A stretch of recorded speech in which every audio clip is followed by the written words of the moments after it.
make sure if you're speaking, please speak up so we can make sure it gets picked up on the recording. And that said, this meeting is being recorded live for our residents who can't be with us in person this evening. So with that, we're going to ask Director Rigo to do the invocation and Director George Cassavas to lead us in the pledge of allegiance. All right, please bow your heads and join me in a word of prayer. Lord, we come humbly before you tonight, thankful for the many blessings that you shower upon our city and our state and our country. We ask for your special care and protection for people who are dealing and struggling with this extreme cold here and all over the country. And we just ask and offer our humble gratitude for the opportunity to serve. In your name we pray. Amen. Allegiance to the flag of the United States of America and to the republic for which it stands, one nation, under God, indivisible, with liberty and justice for all. Thank you very much. Madam Clerk, would you please call the roll? If I can see. Directors Rigo, Here. Good, Here. Kemp, Here. George Cassavas, Here. Christina Cassavas, Here. Settle, Here. Martin. Thank you very much, Madam Clerk. That's better. I want one of those. At this time, I would ask if there's any board member or director that has an item of business not already on the agenda. Seeing none, at this time we'll ask for approval of the January 7, 2025 regular minutes. So moved. Second. Thank you. All in favor? Aye. At this time, we have a special presentation, and we've done this over the past 5 or 6 years. And it's a national event where hundreds of cities around the state, around the nation rather, declare a day of racial healing. And we've done this since we've been invited to participate several years ago. So, and I will not read all his proclamations, but a couple of whereases, and then we'll move on. It says, whereas the National Day of Racial Healing encourages individuals and communities to engage in conversation, share experiences, and build trust in an effort to collectively recover from the harm inflicted by racial injustice. And whereas racial healing is essential to fully realize investment in the education and well-being of our children and all those residing in the city of Fort Smith, Arkansas. And whereas the city of Fort Smith, Arkansas, in conjunction with others throughout the state and the nation, recognizes January 21st as a day to embrace truth, healing, transformation as a means of working together to ensure abundant opportunities for every child and every citizen to grow and thrive. Therefore, I, George B. McGill, the mayor of the city of Fort Smith, Arkansas, do hereby proclaim Tuesday, January 1st, 2025, along with hundreds of other cities across the nation, National Day of Racial Healing. Okay, thank you very much. Listen. Thank you. But this time we will go to the first item on the agenda. Mr. Damon, you recognize, please. Thank you. Item 1 is an ordinance ordering demolition of 3 different dilapidated structures. Addressing this item tonight will be Director of Neighborhood Services, Sean Gard. Mr. Gard. I'll try and keep this as brief as possible. Good evening, Mayor, Directors, Administration. We're into a new year, and the goal for Neighborhood Services will be continue on where we left off from last year to continue working to deal with the blighted properties across the city. This evening, I have before you 3 structures that I'm seeking approval for demolition action due to their deteriorated, dilapidated, and unsafe conditions. And so that's what I'll be seeking approval for. Before I begin, though, I would like to add that it's come up that sometimes when we encounter these vacant, dilapidated, deteriorated structures, we'll encounter homeless or squatters in there. When we do encounter them, just for a moment, we do point them to the nonprofits in the area to see if they can help, whether it's Hope Campus or Next Step Day Room. We do offer that advice to them. The first structure I wanted to present to you is a 3301 Neis. You should have seen that in your packet that you received from the city clerk's office. We started action on this property in September 2023. This was on a complaint basis into our office of squatting activity.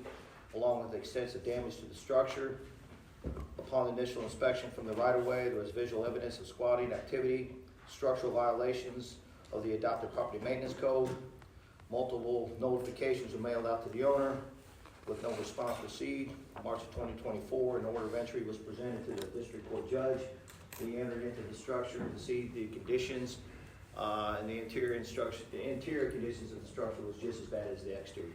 Floors are caving in, squatting, the debris and the mess that was inside of it. The backside of the structure is collapsing at this time. The structure was boarded up by the city to deter ongoing squatting issues and complaints. The raising notification process was initiated in September of 2024, and the certificate of unsafeness was filed with the county on October 8th of 2024. Currently, there's $2,380.34 in liens accumulated on this property so far. The next structure is 407 North 17th Street. Enforcement action on this property originally was initiated in July of 2022 due to extensive fire damage. The police department was called, we were contacted by the Fort Smith Police Department. We went out there, done an inspection of the property, was determined unsafe. We placed red placards on it, deeming it unsafe and unfit for human occupancy. And since that time, we had no compliance from the owner. We got the owner in the district court. That owner sold the property to somebody else. We followed the process with the new owner, and once again, there was no improvements done onto it. We had to get them in the district court. Judge signed off on it for us, the city, to move forward with it. We kept dealing with squatters in this property. The city boarded it up. They have the boards ripped off. People go in there. And just recently, back in December, on December 3rd of last year, the squatters on the property started a fire. The fire spread to the adjoining property. Now we have another damaged structure and a family displaced because of this property. And the last one I'm bringing before you is 920 North 10th Street. This is one of our older cases we've had, and there's a little bit of history behind this one. Enforcement actually was initiated under my predecessor back in 2016, so this one's been going on for quite a while. Some of y'all might remember Pastor Joseph Longley Jr. Great pastor, great man of the community, and myself and Pastor Longley got along very well, and I enjoyed the times we had when we had the opportunity to talk. This is one of our oldest cases. We've had it for quite some time. Took over handling this property in December 2019 and met with Pastor Longley numerous times. And over time, his health began to deteriorate, where he was physically unable to take care of the property. If you remember, it's a little white house on the corner, had an accessory structure in the back. He was able to get the accessory structure down, but the house was too much. Pastor Longley passed away in May of 2021. He passed away, and the property passed to his daughters. And I've been in contact with them, and through email, they've asked the city to raise the structure due to the financial cost of the raising, and they'll make arrangements to pay back the demolition back to the city of Fort Smith. Currently, we have several other structures that we have actively working on, and my hope is for the board throughout, maybe once a quarter, to at least bring several structures to you that are in a deteriorated state that are blighting our city neighborhoods, for y'all to adopt the ordinance for me to go ahead and raise them and have them taken down to improve our neighborhoods. So with these ones, we do try to find somebody that might be willing to take on this property, to demolish it and put a low cost income home on there. But sometimes the cost of demolishing the structure, weighing the cost of the lot, it's really not worth it or beneficial to them sometimes. And so we'll clean it, and hopefully somebody will be interested in the lot, or maybe they can sell it then as a cleared lot. But at this time, I'd be happy to entertain any questions on this, if anybody has any. Thank you very much. Madam Clerk, did anyone sign up to speak on this item? None indicating. This time we obtain a motion to adopt the ordinance with suspension of the rules. So moved with suspension of the rules. Second. And please read the ordinance. An ordinance ordering the owners of certain dilapidated and substandard structures to demolish same, authorizing the city administrator to cause the demolition of such structures to occur and for other purposes. And this is for structures located at 3301 Neis Street, 407 North 17th Street, and 920 North 10th Street. Thank you very much. Are there any board comments at this time? Just one, Mayor. Yes, Director Good. Thank you, Mayor. Just a comment. Mr. Guard did mention, about the homeless situation, how we don't want anyone to be put out. Of course, we understand that these are unsafe structures, but as he mentioned, the nonprofit agencies have been, notified. I'm sure, I know personally, I've spoken with, Next Day Room, and she assured me, Ms. Chapman assured me that they would be in touch with the other agencies, because regardless of the situation, they don't want to see anyone, unsheltered in this weather. Thank you. Any other comments from the board? Okay, seeing none, Madam Clerk, please call the roll. Directors Rigo, Yes. Good, Yes. Kemp, Yes. George Katsavas. Yes. Christina Katsavas. Yes. Settle. Yes. It's approved, 6 in favor and 0 opposed. This time we'll entertain a motion to adopt the emergency clause. So moved. Second. Thank you. Please call the roll. Directors Good, Yes. Kemp, Yes. George Katsavas. Yes. Christina Katsavas. Yes. Settle. Yes. Rigo. Yes. It's approved, 6 in favor and 0 opposed. Item number 2. Item 2 consists of 2 items related to our process for purchasing the real property at 623 Garrison Avenue for continued use by the city for administrative offices. The first item is a resolution accepting and approving the building inspection report. And the second item is an appropriation ordinance to provide the funding for purchasing the building with cash as directed by the board at the prior meeting. As far as the building inspection report, there were no surprises or items of serious concern that we didn't already know about the building that we've been in since the 1970s.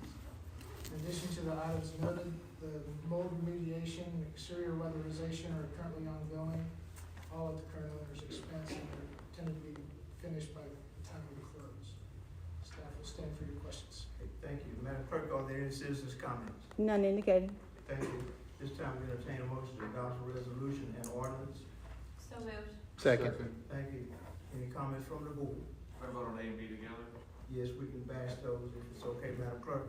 Yes. Okay, Director Kemp. The only question I did have is I know that because of the building's age and its things that it doesn't have a fire suppression system, can we make in the future adequate improvements to those floors without having to add fire suppression? Can we continue our grandfathering kind of approach in the repairs, or will we have to account for that as well? I think, in terms of, I'll defer a little bit to Maggie when I do something, say something wrong, but in terms of any renovation, when we get to the point of if we're doing renovations of a particular value as it relates to the building's overall value, then we'll trigger the code sections to require us to the fire suppression system. For the time being, the item, there are the fire extinguishers or fire hoses throughout the building. Yeah. That's how the building was built. That's where it remains. Any other comments from the board? Seeing none, please call the roll. Directors Kemp, Yes. George Katsavas. Yes. Christina Katsavas. Yes. Settle. Yes. Rigo. Yes. Good. Yes. It's approved, 6 in favor and 0 opposed. Thank you. This time we'll go to item number 3. Item 3 consists of 2 items regarding the Mission Installation Resilience Grant to the Office of Local Defense Community Cooperation. The first is an appropriation ordinance to provide funding for the city to contract with the Roosevelt Group to serve as project manager for our project. The second is approval of an agreement with Converge Strategies to serve as the project contractor. Chris Hoover, City's Grants and Government Relations Coordinator, will address this item, as well as we have some guests here to answer questions as well. Thank you. This time we'll ask for any citizen comments, Madam Clerk. None indicated. Okay. Need a motion, this time we entertain a motion to adopt the ordinance and resolution. So moved. Second. Thank you. This time we will entertain any comments from the board, so if you have any questions for Mr. Hoover, now would be a good time. Chris, you got Chris anything you probably want to has say? some introductory comments. Okay, have any comments? Go ahead, Chris. Good evening. Before I begin, I would like to make the board of directors aware that the memo for this item, it references item 8A and 8B within the summary, but this is a typographical error and it should read item 3A and 3B. I apologize for any confusion that this may have caused. For each of 2 items relating to the Mission Installation Resilience Grant that has been awarded by the Office of Local Defense Community Cooperation to the City of Fort Smith, item 3A is an ordinance amending the 2025 operating budget and authorizing the appropriation of funds from the unobligated general fund balance for a contract with the Roosevelt Group, who will serve as the project manager. And item 3B is a resolution accepting the qualifications of of Converge Strategies LLC and authorizing a professional services agreement with Converge Strategies LLC, who will serve as the project contractor and complete the work related to the mission installation resilience grant. In attendance tonight is Claire Reynolds with Converge Strategies LLC and Taryn Judd with the Roosevelt Group to answer any questions. Okay. Thank you. This time, I will ask, is there, would consultants that are here to speak, would you all like to make any comments at this time? Oh, yes. Sure. So I'm Taryn Judd with the Roosevelt Group. Good to be here again in Fort Smith. It's my 15th visit to Fort Smith from Washington, D.C., so I appreciate being here, and I've met most of you on the board. Roosevelt Group, we are a consulting firm, a lot of experience with Fort Smith, but more importantly in this regard, over 5 years of experience with OLDCC. As the program manager, what we will be is the intermediary between Fort Smith, Converge Strategies, and obviously OLDCC. So we will act as the middleman, kind of making sure everything is being answered with our relationship with OLDCC and Fort Smith. Yeah, and I'm Claire Reynolds here. I'm representing Converge Strategies. I'll be leading the project on behalf of Fort Smith. We primarily focus on civilian military partnerships for projects that are for critical infrastructure within these communities that have a lot of value to the local mission. And so that's really the crux of what we hope to accomplish with the installation resilience study. It's being funded by a federal grant, which has already been awarded to Fort Smith. And so we hope to execute that money so that we can uncover some projects within the community of Fort Smith that will be really, really valuable to the mission at the International Guard Base. Okay, thank you very much. At this time, we'll entertain comments from the board director, George Savage. Give me an example of the partnership between the military and the. Sure. Yeah, just something brief. We're actually in the midst of completing a very similar study for Travis Air Force Base. Mhm. And one of the projects that we're recommending to the city there is to improve some of their wastewater infrastructure, because just outside the base and some of their main force valves, there's some backups that are causing some flooding within the access routes to the base. So there's impacts for So the is base the military personnel. helping with the wastewater and with the server? Mhm. So why can't we do that here? That's what she's. That's what Right, you think exactly. we can do? You think we can do that here? Absolutely. Really? I think we can certainly uncover some wastewater or other sector projects that are gonna help the base with a few things. We are actually over there this afternoon and Mhm. talking about some of the challenges they may face. And so we'll do a pretty thorough assessment of each infrastructure sector. We're gonna explore energy, wastewater, water, telecommunications as a part of all of this. And so we'll do some stakeholder interviews and figure out where the pain points might be so that we can identify those projects that'll help. Well, you understand our us. consent decree issues, right, with our sewer system? Sorry? Our consent decree, y'all are familiar with that, our consent decree? Yes. Yeah, I mean, y'all understand the seriousness of that. And so I think what this leads to is, Converge Strategies will do the study. Mhm. The big part of this study that's so important, I think, to the board to understand, and the base, which we were over there today, is the goal of the study is to find projects that after the study is complete, that we can go up for more grants. You've already heard of different grants that we've gotten. We can go up for more grants. There's DOE grants, there are Department of Transportation grants. There's a lot of opportunities out there. What Converge Strategies will do is we'll evaluate from a DOD aspect and a community aspect and come back with evaluations, I'll say, of which is the best way to go to help either wastewater, sewer, whatever it could be. And what kind of timeline we're looking at? A year from now, 2 years from now, possibly? Yeah, so we anticipate this taking about 12 months to do the full assessment and then provide recommendations to the city. Then after the assessment, the implementation would be how long? That would be a phase 2, and usually that's another 12 months, so whichever project. So we 2 years notice. Push forward with. Yeah. Okay, thank you. Yep. Any other questions from the board? Seeing none, Madam Clerk, call the roll. Directors George Katsavas. Yes. Christina Katsavas. Yes. Settle. Yes. Rigo. Yes. Good. Yes. Kemp. Yes. It's approved, 6 in favor and 0 opposed. Item 4, Item 4 is an appropriation ordinance distributing insurance proceeds to the various departments. Andy's here somewhere, he'll address this item. Here he comes. Coming out of the darkness. So item 4 is, we're trying to appropriate some insurance proceeds.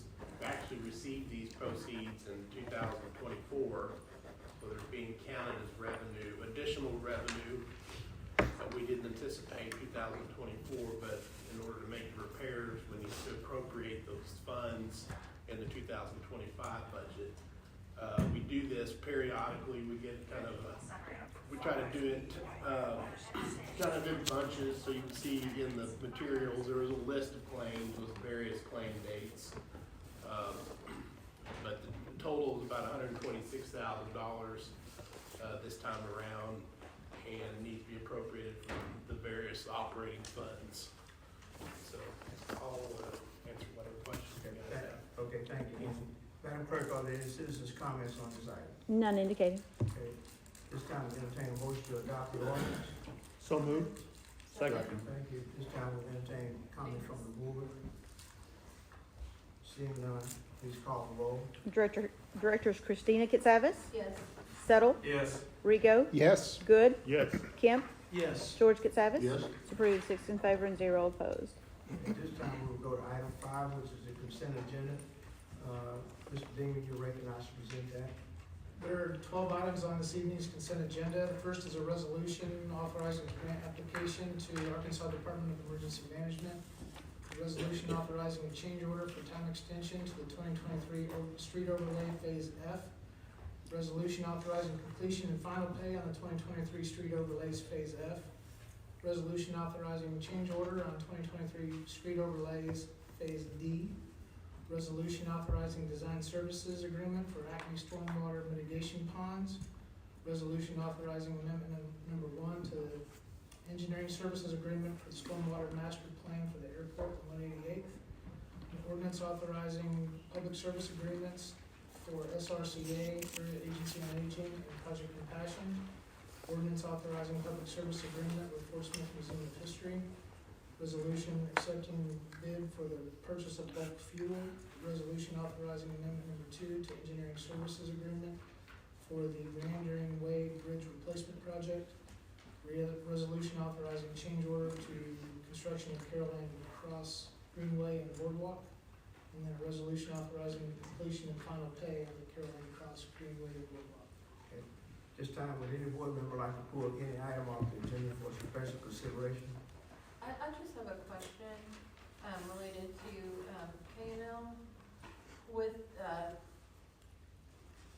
me see if anybody else has to. I just have a quick question. Okay. Which letter, Director Katsavas? K&L K&L. with the Carolyn Cross with that area, there was a cut through, I think, to Riverland and, to the Riverland neighborhood, and I think I had a resident reach out to me today that they were told there were gonna be some trees replanted, and I thought maybe now wasn't the time to do it, so.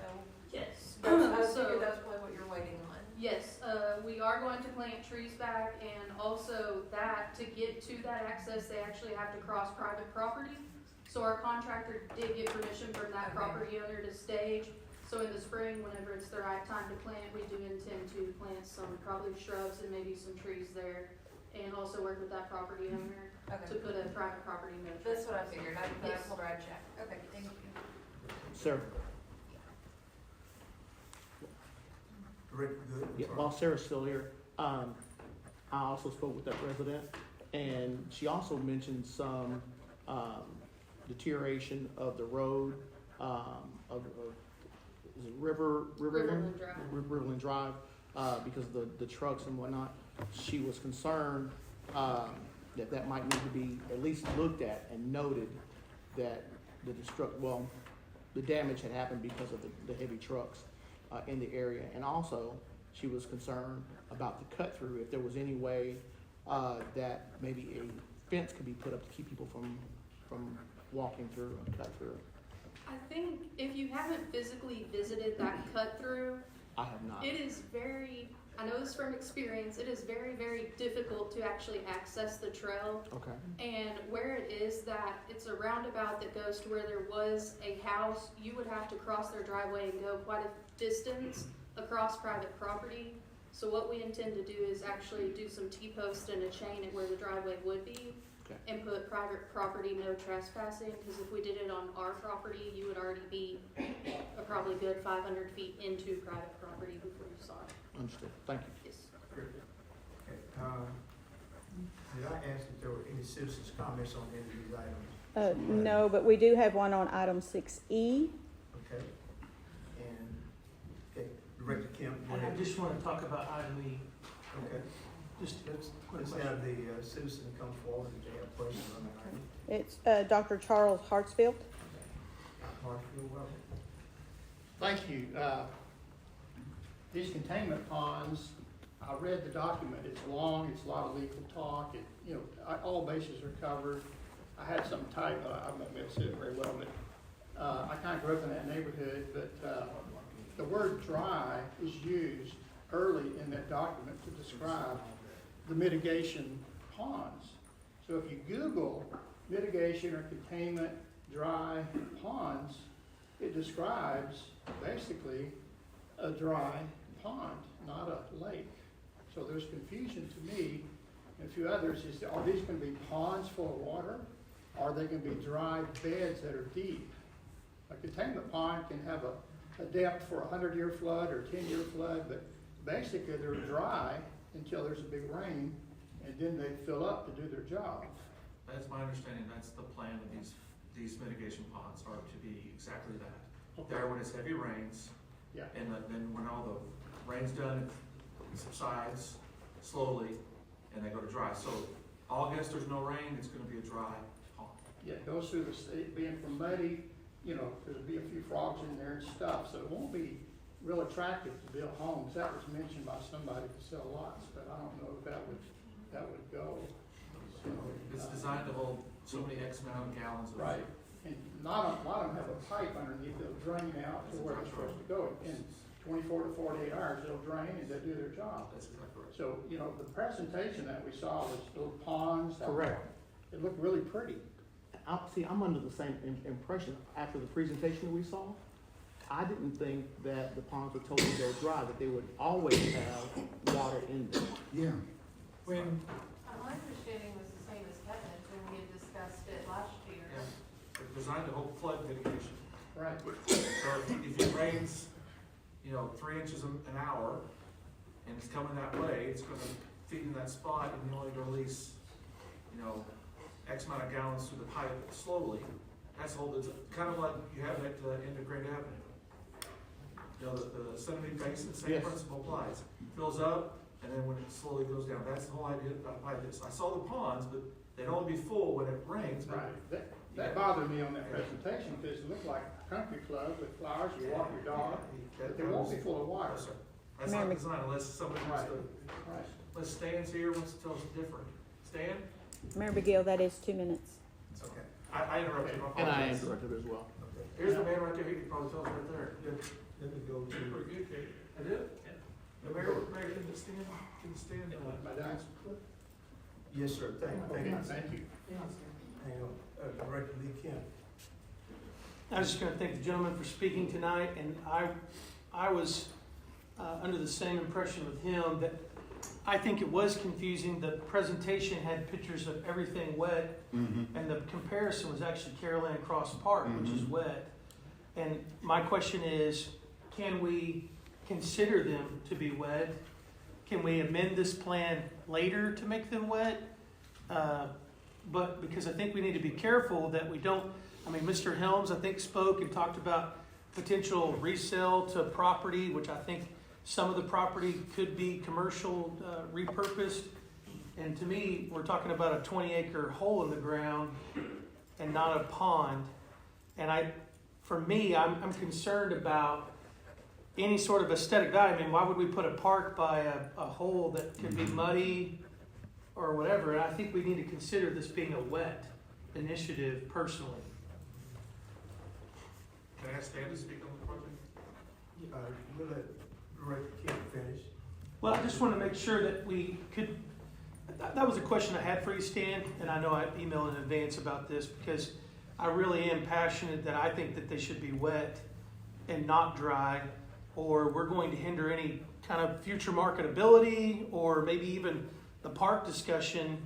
I mean, if that be the case, I'm just having concerns about that myself. So And that's all I have to think And I would echo that to an extent, and I think the question for tonight is, you know, assuming that there's a passage of the engineering services agreement for Half and Associates, I mean, is under the scope of what could be approved tonight, is that something that could also be considered under their evaluatory process? Stan, you go ahead. Okay. So back in 2022, prior to purchasing this property, we contracted with Half Associates after some initial analysis that Matt did. We had them do some refinements on it, and we, as Director Settle said, we initially looked at it as being a dry pond, purely for purposes of stormwater mitigation to reduce the flooding downstream.